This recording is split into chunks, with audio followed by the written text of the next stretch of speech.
Hello student, स्वागत है आप सभी का हमारे coaching institute the exam planet में। तो आइए, आज का जो हमारा टॉपिक है वह हमारा अल्पप्राण और महाप्राण व्यंजन।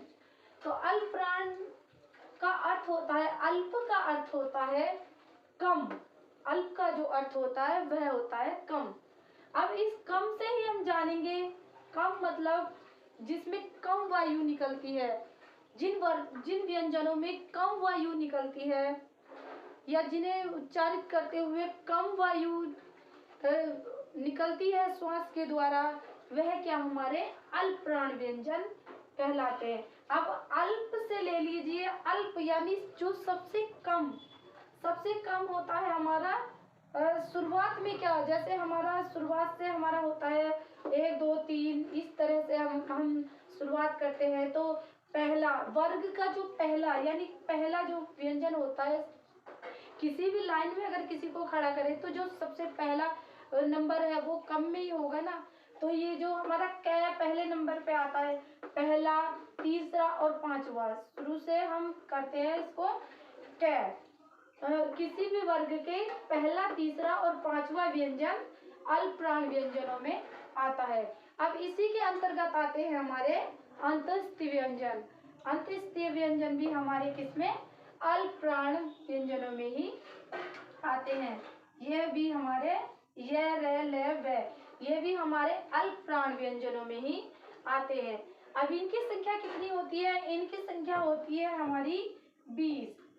अल्पप्राण व्यंजनों की संख्या होती है 20। अब आगे आता है हमारा महाप्राण व्यंजन।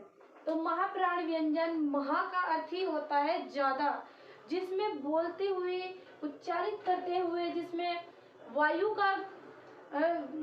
ज्यादा निकलती है, तो वह क्या हमारे महाप्राण व्यंजन कहलाते हैं। और वर्ग का दूसरा और चौथा व्यंजन हमारा किसमें, महाप्राण व्यंजनों में आता है। अब इसी के अंतर्गत ऊष्म व्यंजन, जो हमारे ऊष्म व्यंजन होते हैं वह भी किसमें, महाप्राण व्यंजनों में ही आते हैं।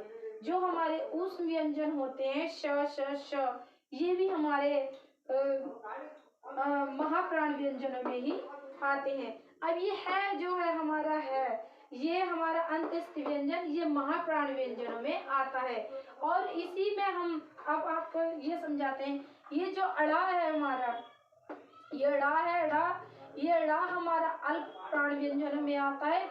और ये अड़ा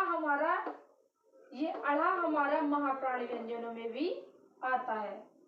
तो ये अड़ा और अड़ा, ये दोनों भी इनमें आते हैं।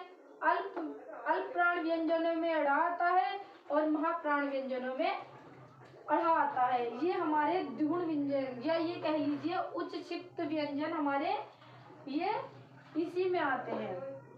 तो ये अड़ा हमारा अल्पप्राण में आता है और अड़ा हमारा महाप्राण व्यंजन के अंतर्गत आता है। महाप्राण व्यंजनों की संख्या होती है 15। महाप्राण व्यंजनों की संख्या होती है 15।